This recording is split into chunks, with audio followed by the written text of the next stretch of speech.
할머니 모양을 그릴 때 어떻게 그리냐면은 얼굴을 동그랗게 그린 다음에 코 그리고 옆에다가 팔자주름을 그려놓으면 할머니의 얼굴이 되잖아요. 이제 40대 초반 여성분들이 와서 제가 뭘 하면 좋아질까요? 라고 물어보시는 분들이 많아요. 딱 하나만 고쳐주세요 했을 때 가장 추천하는 부위는 팔자주름입니다.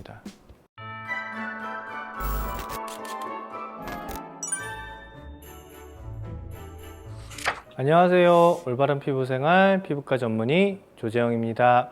여자분들이 피부과를 찾기 시작하는 시점이 30대 후반에서 40대 초반 정도부터 이제 피부과를 많이 찾기 시작해요. 왜냐면은 우리가 25살이 넘어가면서부터 콜라겐 합성도가 점점 줄어들기 시작하거든요. 매년 1에서 2% 정도 줄어들게 되는데 40대가 되면 적게는 15%에서 많게는 30~40%까지도 콜라겐이 합성되는 양이 줄어들게 됩니다. 그 당시가 되면은 호르몬의 변화가 생기기 때문에 기미라든지 색소성 질환들도 많이 올라오기 시작을 해요. 이제 40대 초반 여성분들이 와서 제가 뭘 하면 좋아질까요? 라고 물어보시는 분들이 많아요. 딱 하나만 고쳐주세요 했을 때 가장 추천하는 부위는 팔자주름입니다. 우리가 할머니 모양을 그릴 때 어떻게 그리냐면은 얼굴을 동그랗게 그린 다음에 코 그리고 옆에다가 팔자주름을 그려놓으면 할머니의 얼굴이 되잖아요. 그래서 이 팔자주름이 있고 없고의 차이가 굉장한 얼굴의 느낌을 주게 됩니다. 팔자주름을 개선하면은 내 나이보다는 훨씬 젊어 보이는 모습을 가질 수 있는데요. 타입에 따라서 개선하는 방법이 여러 가지가 많아요. 일단은 가장 이제 간단하게 개선이 가능한 부분들은 약간 파여 있으신 분들이 있으세요. 많이 처지지도 않고 탄력 감소도 많지 않은데 살짝 끝부분이 살짝 파이는 사람들이 있어요. 팔자주름이 시작될 때 나타나는 현상들인데 그러신 분들 같은 경우들은 간단한 필러로 해결이 가능합니다. 필러를 많은 양 말고 정확한 위치에 한 2~3cc 정도만 사용을 하더라도 굉장히 젊어지는 모습을 느낄 수 있으실 거예요.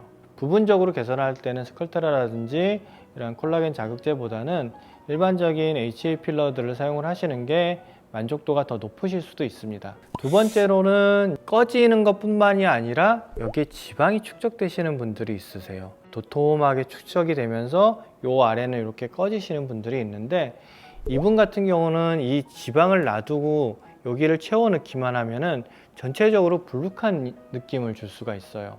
그래서 이 위쪽에 있는 지방층들을 조금 제거를 해주시는 게 좋은데 사실은 수술적인 측면은 굉장히 부담스럽잖아요. 그래서 팔자 주위 부분을 초음파 계열, 울세라라든지 지난번에 말씀드렸던 슈링크 같은 걸로 지방을 조금 제거를 해주면서 탄력을 주게 되면은 볼륨이 감소가 되면서 살짝 올라가게 됩니다. 그리고 나서 꺼진 부위를 필러로 살짝 채워주게 되면은 훨씬 자연스럽게 예쁘게 나올 수가 있어요.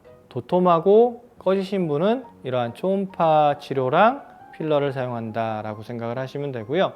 그리고 세 번째로는 이게 도톰하지는 않은데 피부 자체가 축 늘어지신 분들이 있으세요. 그러면서 이게 꺼지지는 않고 약간 축 늘어져 가지고 팔자주름을 형성을 하고 있는 분들이 있으세요. 피부가 얇고 많이 늘어져 있지 않다면은 고주파 계열들을 선택을 하시면 됩니다. 써마지라든지 올리지오 같은 고주파 계열을 선택을 하시면은 그 부위에 피부의 탄력이 증가가 되게 되고 그 탄력에 인해서 그 팔자를 형성하고 있는 피부들이 위로 딸려 올라가기 때문에 팔자가 좋아지는 효과를 가져올 수가 있어요. 그리고 가벼운 필러를 또 섞어주면 더 좋고요.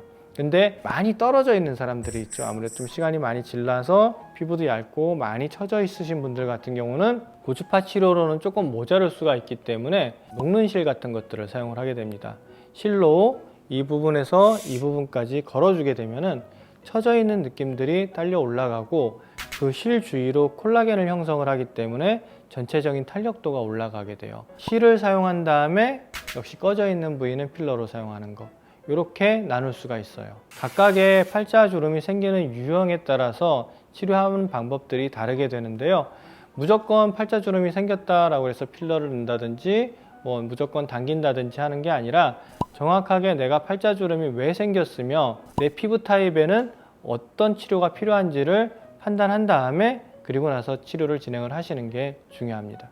사실 사람마다 얼굴의 형태는 다 다르고 노화의 형태는 다 다르기 때문에 이것만 하세요 라고 말할 수 있는 건 사실은 어려워요. 근데 아무래도 인상에 가장 큰 영향을 미치는 게 팔자주름이다 보니까 하나만 개선을 한다 했을 때는 팔자주름을 개선하는 걸 추천을 하지만은 사람마다 워낙 개인의 차이가 크기 때문에 가까운 전문의 선생님하고 상의하시고 본인에게 가장 급한 부위부터 시술을 하다 보면은 만족스러운 모습으로 나이가 들어갈 수가 있거든요. 요즘은 이제 안티에이징이라기보다는 웰 에이징, 예쁘게 나이 들어가는 게 사회의 트렌드이기 때문에 예쁘고 건강한 모습으로 아름답게 나이 들어가는 것이 좋지 않을까 생각합니다. 오늘도 시청해 주셔서 진심으로 감사드립니다.